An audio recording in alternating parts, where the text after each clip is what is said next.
Hello mga idol, ngayon ay i-share ko sa inyo kung paano mag-set up ng Premiere sa YouTube.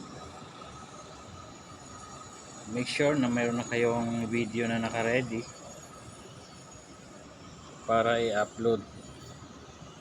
So, pwede natin gawin to sa YouTube Studio o di kaya sa ating YouTube app. So, sa akin gagawin ko siya sa YouTube Studio. So, click lang natin yung YouTube Studio app natin. So, pag na-open na natin yan, click natin tong plus sign sa taas. So, after natin mag-click yun, mapupunta tayo sa ating mga files, video files. So, ito yung naka-prepare kong i-upload for today para sa aking Premiere. Ngayon, next natin gagawin ay maglalagay tayo ng title. So, ano bang title natin dyan?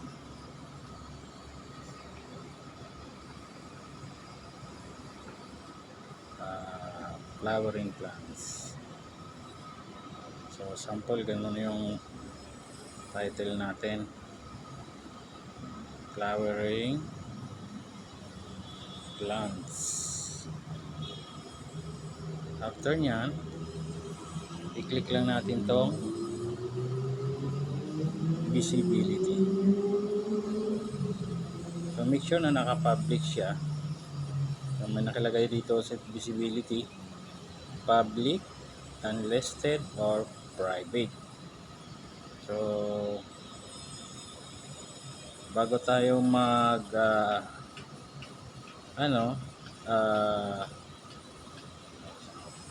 muna tayo ng ating date and time.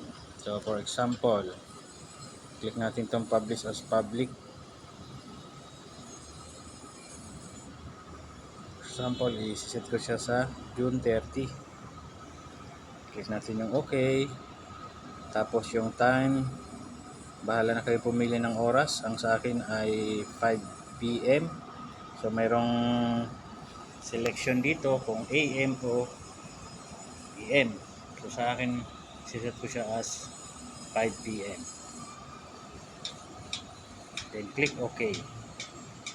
Ayan, nakaset na yung time natin, June 30, 2024, 5 PM local time. Ngayon, ang susunod natin gagawin ay i-click natin itong set as Premiere. So, after natin magawa yan, click natin itong arrow pa dito sa bandang kaliwa at babalik tayo dito sa ating video. After nyan, i-click natin itong next sa bandang taas sa kanan. Ayan.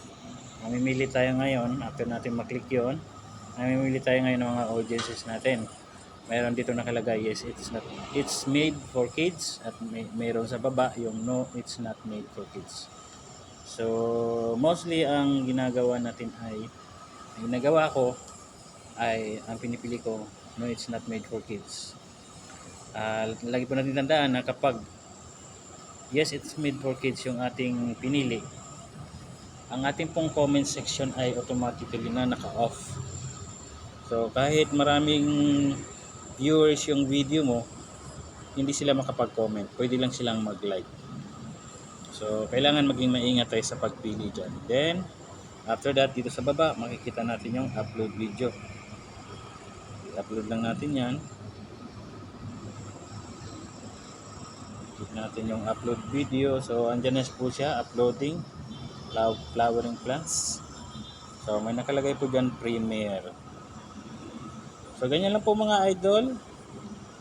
Sana may natutunan kayo. Maraming salamat. God bless. At may galaw shoutout sa Team Lintik, kay Ma'am Lynn, at sa buong Team Lintik, sa aking members. Thank you so much sa palaging pag-suporta. Bye-bye.